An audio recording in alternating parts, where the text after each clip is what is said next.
सवाई माधोपुर से खबर आपको बता रहे हैं। सवाई माधोपुर दौरे पर रहे आपदा मंत्री डॉक्टर किरोड़ी लाल मीणा भारी बारिश के बीच निचले इलाकों में पहुंचे। डॉक्टर किरोड़ी लाल मीणा जल भराव के बीच गाड़ी फंस गई, फिर भी नहीं रुकी मंत्री जी की सक्रियता। अतिवृष्टि से प्रभावित क्षेत्रों में राहत बचाव कार्यों की समीक्षा की।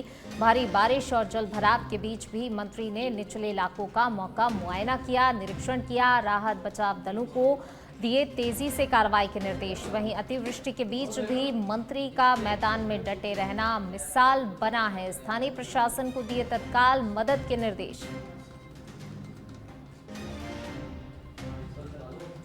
सवाई माधोपुर से खबर आपको बता रहे हैं। देखिए, मंत्री किरोड़ी लाल मीणा पहुंचे हुए थे निचले इलाकों का मौका मुआयना करने इस दौरान, लेकिन उनकी गाड़ी फंस गई। लेकिन फिर भी जो है यहाँ पर उनकी सक्रियता दिखाई दी। किस तरीके से वो जो है लोगों के बीच वहां पर हालातों का जायजा लेने के लिए पहुंचे हुए थे और अधिकारियों को दिशा निर्देश भी दिए गए। जो राहत बचाव कार्य किए जा रहे हैं उनमें तेजी लाने के, तत्काल लोगों को मदद पहुंचाने के निर्देश यहां पर दिए गए हैं। तो जल भराव के बीच भी निचले इलाकों का मौका मुआयना किया, निरीक्षण किया। किस तरीके से राहत बचाव कार्य किए जा रहे हैं उसको लेकर यहाँ पर बातचीत की गई और साथ ही अधिकारियों को राहत बचाव कार्य में तेजी लाने के निर्देश भी दिए गए हैं।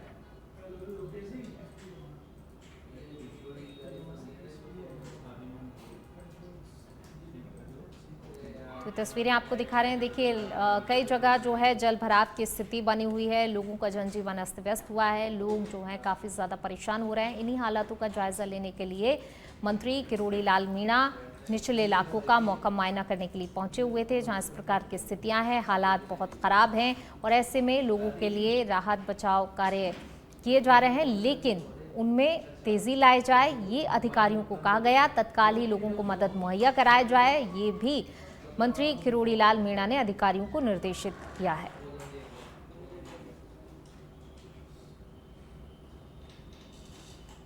तो हालात कई जगह बहुत ज़्यादा ख़राब हैं और इसी हालात का जायज़ा लेने के लिए मंत्री खुद पहुंचे हुए थे। मंत्री ने जो है निचले इलाकों का मौका मुआयना किया, निरीक्षण किया, अधिकारियों को निर्देशित भी किया। और ज़्यादा जानकारी के साथ हमारे सहयोगी जुड़ गए हैं। देखिए, किस तरीके से लोकेश जी, जो मंत्री ने खुद निचले इलाकों का मौका मुआयना किया, हालातों को करीब से देखा कि किन परेशानियों से लोग जूझ रहे हैं और अधिकारियों को निर्देशित भी यहाँ पर किया गया है। बिल्कुल, इसमें बताना चाहूंगा कि जैसा कि डॉक्टर किरोड़ी लाल मीणा विधायक ने क्षेत्र का दौरा किया और लगातार 3 दिन से बारिश हो रही है, बारिश का दौर लगातार चल रहा है। इस स्थिति में यहाँ पर जो है कि जल भराव के क्षेत्रों में, ग्रामीण क्षेत्र में डॉक्टर किरोड़ी लाल मीणा विधायक कृषि मंत्री यहाँ निचले इलाकों में गए, तो वहां पर जब लोगों की जो कुशल क्षेम पूछ रहे थे उसी दौरान पानी, गाड़ी के साइलेंसर में पानी भर जाने और और सड़कों पर काफी तादाद में पानी है और सूरवाल से गुजरते समय ये घटना हुई और उनको वहां से फिर गाड़ी खराब होने के कारण दूसरी गाड़ी से वहां से निकलना पड़ा। जी बिल्कुल, देखिए लोकेश, जिस प्रकार की स्थिति दिख रही है, जल भराव की स्थिति लगातार बनी हुई है, ऐसे में लोगों का राहत बचाव कार्य के लिए यहाँ पर निर्देशित तो किए गए हैं। किस तरीके से वहाँ पर इंतजाम किए गए हैं? और क्योंकि यहाँ पर उन कार्यों में, राहत बचाव कार्यों में मंत्री ने खुद जो है अधिकारियों को निर्देशित किया है कि जल्द से जल्द लोगों को मदद मुहैया कराई जाए और जो कार्य किए जा रहे हैं उनमें थोड़ी तेजी लाई जाए। तो फिलहाल अगर वहाँ की स्थिति की बात की जाए, क्या स्थिति है और कितनी तेजी से ये जो है राहत बचाव कार्य किए जा रहे हैं? इस मामले में जिला कलेक्टर कानाराम जी से मेरी पर्सनल बात हुई। उस मामले में उनका कहना है कि यहाँ जो रेस्क्यू टीम है और जो कंट्रोल रूम बनाया है उसके माध्यम जहां से भी सूचना आ रही है, सूचना के बाद यहाँ पर जो भी टीम जिसके बाद पहुंचानी होती है उसके बाद पश्चात तुरंत वहां पर टीम को पहुंचा के और जो निचले इलाकों में लोग डूबे हुए हैं और कच्चे मकानों में जो पानी भर गया उनको रेस्क्यू किया जा रहा है। और राहत कार्य के लिए जिला कलेक्टर अन्य प्रशासनिक अधिकारियों को डॉक्टर किरोड़ी लाल मीणा ने यहाँ पर स्पेशल तौर पे कहा है कि किसी भी प्रकार की लापरवाही बर्दाश्त नहीं होगी और जो राहत कार्य लगातार जारी रहे और तत्काल जो जिस तरह का आपदा प्रबंधन इनके पास है, तो मंत्री जी ने यह भी कहा कि जो अपने डिपार्टमेंट है और उनको मैंने कह दिया है और इनका नुकसान का जो भरपाई और सर्वे करा के तत्काल इन जो पीड़ित लोग हैं उनको मुआवजा मुहैया कराया जाएगा। जी, शुक्रिया आपका इस तमाम जानकारी को साझा करने के लिए। चलिए बढ़ेंगे आगे, बात करेंगे अगली खबर की। सीएम भजनलाल शर्मा का रामदेवरा दौरा, पदयात्रा कर बाबा रामदेव मंदिर के दर्शन किए हैं सीएम भजनलाल शर्मा ने। साथ ही सीएम भजनलाल शर्मा नेत्र महाकुंभ का भी उन्होंने शुभारंभ किया है। आरएसएस के अग्रिम संगठन सक्षम की ओर से आयोजित नेत्र महाकुंभ निःशुल्क शिविर का शुभारंभ किया। सीएम शर्मा ने फीता काट कर शुभारंभ किया है। नेत्र महाकुंभ की ओपीडी का मुख्यमंत्री ने निरीक्षण किया। इसके साथ ही मुख्यमंत्री ने शिविर में नेत्र जांच भी करवाई।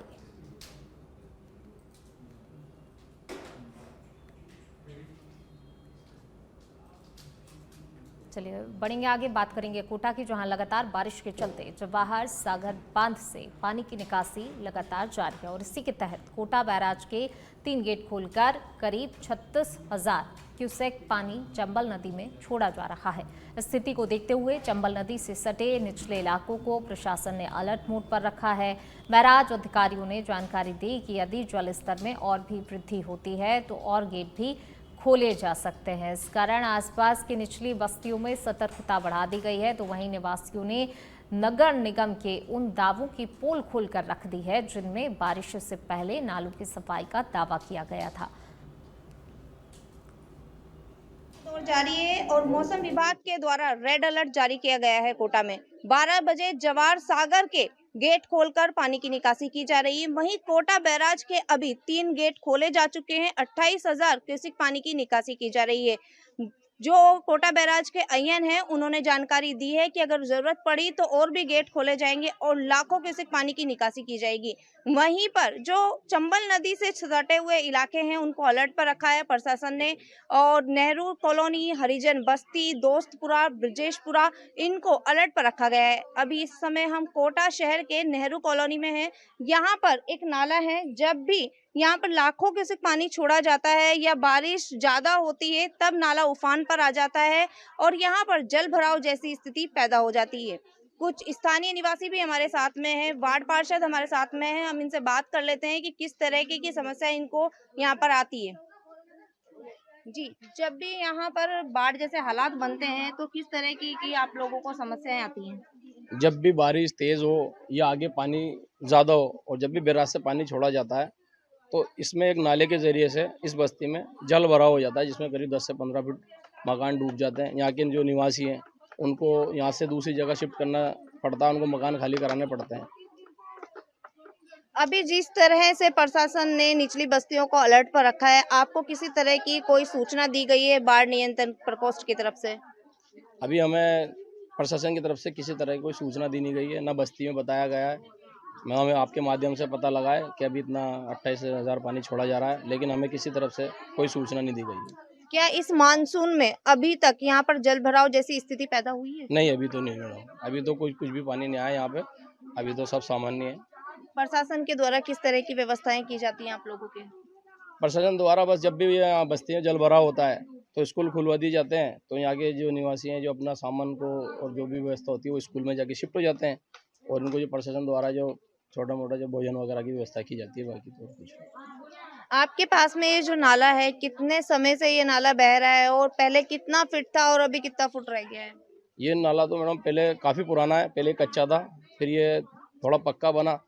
ये नाले की गहराई कम से कम 6 से 7 फीट है और कम से कम 8 फीट चौड़ा है, लेकिन ये नाला बरसों से सफाई का शिकार बना हुआ है। इसके अंदर 2 साल से तो हम लगातार प्रयास कर रहे हैं और कई अखबार के माध्यम, चैनल के माध्यम से हमने अवगत भी करा, अधिकारियों को लेटर भी दिए, लेकिन इस नाले की सफाई नहीं हो पा रही। तो ये नाला 2 फीट रह गया करीब। तो इससे भी ये है कि बाढ़ की बड़ी समस्या है कि जब नाला ही पूरा तरह से भरा हुआ है तो ऊपर की जो बारिश होती है वो पानी भी इसी में आता है और चंबल का जो पानी छोड़ा जाता है वो भी, तो नाले का भराव जब कम हो जाएगा तो वो तो पानी तो बाहर ही आएगा, बस्ती में आएगा और फिर बस्ती में आने के बाद लोगों के घरों में घुसेगा। तो हमने इसकी कई बार बता चुके हैं प्रशासन को, नगर निगम के द्वारा मानसून आने से पहले ही नालों की सफाई का दावा किया गया था। नगर निगम द्वारा अभी 2 दिन सफाई कर्मचारी आए, 2 दिन, ओनली 2 दिन, उसमें भी थोड़ा बहुत कचरा था वो करके चले गए। जबकि इस नाले को तो बिना मशीन के द्वारा संभव ही नहीं है, ये मैनुअल नाला हो ही नहीं सकता, क्योंकि इस नाले के अंदर इतना भरा हुआ है कि मैनुअल क्या करेंगे, 4 आदमी क्या करेंगे। इसको तो जब तक चेन माउंटिंग छोटी चेन माउंटिंग नहीं आएगी, जब तक इस नाले की किसी भी तरह से सफाई नहीं हो सकती। ये तो एक खोखले दावे हैं कि हमने बारिश से पहले नालों की सफाई करा दी। वो आपके सामने दिख रहे हैं नाला कैसा भरा हुआ है, लेकिन अब नगर निगम है और जैसा भी बताया वो सही है। आपके यहाँ पर कचरे का अंबार भी लगा हुआ है। ये कचरे का अंबार वार्ड नंबर दूसरे वार्ड का है, हमारे वार्ड का नहीं है। ये ऊपर के जो दूसरे वार्ड के जो सफाई कर्मचारी हैं वो पूरे वार्ड का कचरा वहाँ से नीचे फेंकते हैं, तो वो सीधा नाले में आता है। ये भी जो नाला भरने का एक मुख्य कारण है कि ऊपर करते हैं तो किस तरीके की आपको समस्याएं आती हैं? समस्या तो बहुत सारी तरह की आती है मैडम। आदमी कहाँ जाएगा, सब गरीब आदमी है, न इनके घर है न मकान है, बहुत से प्रशासन किराए के से द्वारा रहते किस हैं। तरह की व्यवस्था की जाती कोई है? खाने पीने की दे सकते हैं या स्कूलों में जगह छोड़ देते हैं, बस। अभी इस मानसून में क्या इस नाले की सफाई की गई है अभी तक? नहीं, अभी तक तो नहीं है मैडम। नगर निगम ने दावा किया था कि सभी नालों की सफाइयां कर दी गई हैं। नहीं, झूठ बोल रहे वो, नाम सफाई बताइए। होती नहीं। नाम बताइए। मोहम्मद फारूक मेरा नाम। विभाग के द्वारा टोंक से बड़ी खबर आपको बता रहे हैं, एक बार फिर लापरवाही की तस्वीरें सामने आई हैं। पानी के बहाव में मोटरसाइकिल बह गई है। बड़ी घटना टली है, चालक को नहीं आई कोई चोट। पक्का से शिवपुरी रोड पर वही है मोटरसाइकिल। तो पानी के तेज बहाव के चलते मोटरसाइकिल बह गई। हालांकि देखिए जो चालक था उससे किसी प्रकार की कोई चोट यहां पर नहीं आई है। एक बड़ा हादसा, बड़ी घटना टली।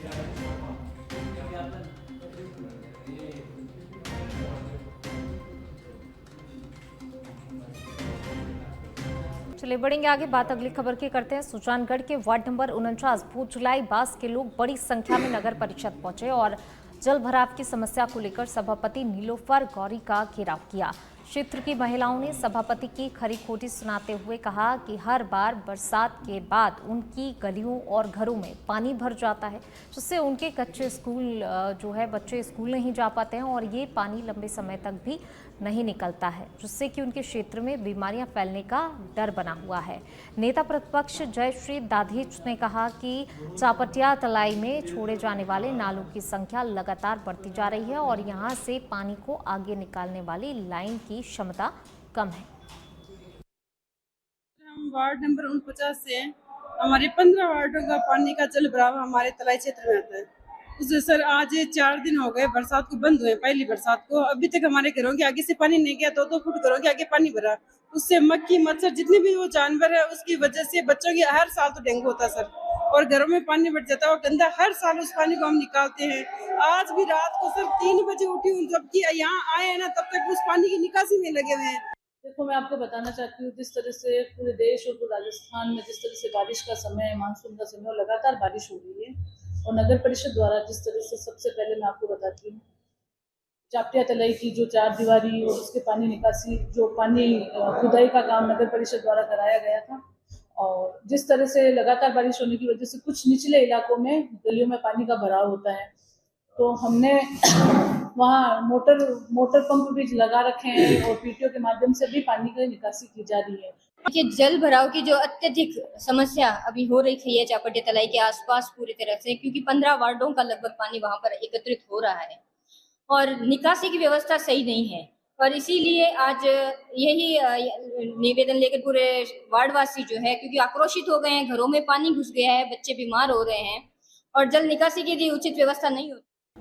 वहीं धौलपुर जिले में मूसलाधार बारिश और चंबल नदी के खतरे के निशान से लगभग 12 मीटर ऊपर पहुंच जाने के कारण जिले में त्राहिमाम मचा हुआ है। हाड़ौती क्षेत्र में हुई भारी बारिश का प्रभाव अब धौलपुर में स्पष्ट रूप से दिखाई दे रहा है, जहां राजाखेड़ा और सरमथुरा उपखंड के कई गांव बाढ़ की चपेट में आ गए हैं। बाढ़ के हालात को देखते हुए एसडीआरएफ की ओर से लगातार रेस्क्यू अभियान चलाया जा रहा है। प्रभावित ग्रामीणों को सुरक्षित स्थानों पर पहुंचाया जा रहा है, तो वहीं जिला कलेक्टर श्रीनिधि बीटी और पुलिस अधीक्षक विकास सांगवान लगातार स्थिति पर नजर बनाए हुए हैं और मौके पर जाकर व्यवस्थाओं की समीक्षा कर रहे हैं। उनके कारण ऑलरेडी धौलपुर क्षेत्र में 100% बारिश हो चुकी है। एवरेज 650 mm के हिसाब से 100% बारिश हो चुकी है, और कोटा एरिया में ज़्यादा बारिश होने की वजह से कोटा बैरेज से ज़्यादा पानी रिलीज करने से हमारे जो चंबल के जो स्तर है वो कल 142.60 मीटर तक बढ़ गया था, जो 130 मीटर जो डेंजर लेवल है उससे 10 मीटर के 12 मीटर ऊपर है।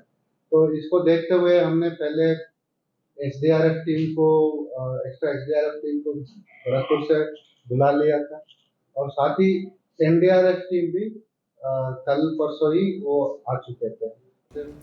चलिए बढ़ेंगे आगे। तेज बहाव की चेतावनी के बावजूद भी माढ़ापुरा सपाट पर पानी में उतर रहे लोग, बड़ा हादसा होने की आशंका। भरतपुर के रुदावल में प्रशासन की सख्त चेतावनी के बावजूद भी माढ़ापुरा के सपाट पर लोग तेज बहाव वाले पानी में उतरने से बाज नहीं आ रहे हैं। खासकर युवा वर्ग लापरवाही से पानी में नहाने और सेल्फी लेने के लिए अपनी जान तक जोखिम में डाल रहा है। मौसम विभाग के तहत पहले ही तेज बारिश और नदियों में जलस्तर बढ़ने की चेतावनी जारी कर दी गई थी। प्रशासन ने भी संवेदनशील स्थानों पर चेतावनी बोर्ड लगाए हुए हैं और मुनादी कराकर लोगों से अपील की है कि वे पानी की तेज बहाव वाली जगहों पर ना जाएं। बावजूद इसके माढ़ापुरा की सपाट पर युवाओं की भीड़ देखी जा रही है, जो कि प्रशासन के निर्देशों को नजरअंदाज कर रही है। गौरतलब है कि पिछले वर्ष बोसोले सुपरा सपाट पर एक 10वीं के छात्र की डूबने से मौत हो गई थी।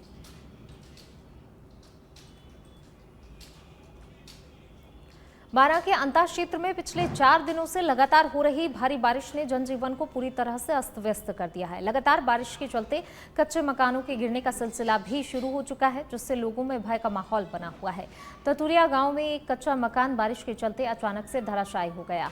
ये पूरी घटना लाइव कैमरे में कैद हो गई। हालांकि मकान के सभी सदस्य पहले ही बाहर निकल चुके थे, जिससे एक बड़ा हादसा होने से टल गया। इस तरह बालाखेड़ा और नागदा गांवों में भी कई कच्चे मकान ढह गए। खाटू श्याम जी में श्रद्धालु के साथ बदसलूकी और निजी बस ऑपरेटर की मनमानी के खिलाफ पुलिस ने बड़ी कार्रवाई की है। पुलिस ने दिल्ली से खाटू श्याम जी सहित अन्य बड़े शहरों में जाने वाली 24 निजी बसों को सीज कर दिया है, जबकि 4 प्राइवेट पार्किंग पर भी कार्रवाई करते हुए उन्होंने बंद करवा दिया है। खाटू श्याम जी थाना प्रभारी पवन चौबे ने बताया कि ये कार्रवाई लंबे समय से मिल रही शिकायतों के बाद की गई है, जिसमें यात्रियों के साथ दुर्व्यवहार, ओवरचार्जिंग और आपसी विवाद की बातें सामने आ रही थी। इस कार्रवाई के बाद श्रद्धालुओं ने राहत की सांस ली है। खाटू श्याम जी में पार्किंग और अन्य जो पार्किंग थी, जहाँ पर स्लीपर बसें खड़ी होती थी, वहाँ पर यात्रियों के साथ में मिसबिहेव की काफ़ी सूचनाएं मिल रही थी। कल भी सूचना मिली कि यात्रियों के साथ बस वालों ने झगड़ा किया है और मिसबिहेव किया है। जिस पर वहाँ पहुँचे तो 50-60 यात्री थे। उन्होंने समस्या बताई कि आपने जो बस वाले। वहीं खानपुर उपखंड क्षेत्र सहित जिले भर में लगातार हो रही बारिश से किसानों की फसलों का बुरा हाल हो गया है। लगातार हो रही भारी बारिश से खेतों में फसलों की बर्बादी का मंजर अब नजर आने लगा है। पूर्व संसदीय सचिव नरेंद्र नागर ने मुख्यमंत्री भजनलाल शर्मा को पत्र लिखकर जिले सहित खानपुर उपखंड क्षेत्र में खरीफ की फसलों में हुए नुकसान को लेकर तत्काल खराब फसलों का सर्वे करवाकर उचित मुआवजा दिलाने की मांग की है।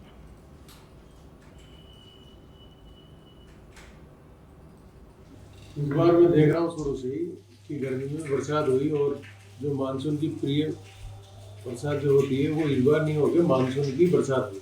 तो मानसून की बरसात होने की वजह से बीच में मुश्किल से 2-3 दिन का गैप मिला है। उसमें लोगों ने जो फसल बोई वो भी खराब हुई, फिर 2-3 दिन का गैप फिर मिला, वो भी फसल खराब हुई। और जब से फसल हुई लगातार ही बरसात हुई है, उससे क्या है जो फसल टिक भी गई वो भी गलने के कगार पे है और बहुत सी फसल बुआई के बाद तुरंत खराब हो गई। इस बार मैं देख रहा हूँ शुरू से ही कि गर्मी। भरतपुर में आसमान से बरस रही आफत थमने का नाम नहीं ले रही है। हालात इतने गंभीर हो चुके हैं कि शहर की सबसे ऊंचाई पर बसे वीआईपी इलाके और सरकारी कार्यालय तक पानी में डूब चुके हैं। पहले जहां कभी पानी पहुंचने की कल्पना भी नहीं की गई थी, आज वहां पर घुटनों से कमर तक पानी भर चुका है। मुख्यमंत्री जनसुनवाई केंद्र, आईजी ऑफिस, संभागीय आयुक्त कार्यालय सभी जलमग्न हो चुके हैं। शहर के मुख्य बाजार, रिहायशी कॉलोनियां, मोहल्ले और सड़कें पूरा जलाशय बन चुकी हैं। प्रशासन का दावा है कि सभी विभाग अलर्ट मोड में है, लेकिन राहत के नाम पर फिलहाल सिर्फ आश्वासन ही दिए जा रहे हैं। उदयपुर से खबर है, मोहनलाल सुखाड़िया विश्वविद्यालय के बप्पा रावल सभागार में पहुंचे राज्यपाल हरिभाऊ बागड़े। मोहनलाल सुखाड़िया स्मृति व्याख्यान में बतौर मुख्य अतिथि भाग ले रहे हैं शिक्षा संस्कृति उत्थान न्यास नई दिल्ली के राष्ट्रीय सचिव डॉक्टर अतुल कोठारी हैं मुख्य वक्ता। विश्वविद्यालय की कुलगुरु प्रोफेसर सुनीता मिश्रा ने किया राज्यपाल का स्वागत। विश्वविद्यालय का प्रगति प्रतिवेदन किया प्रस्तुत।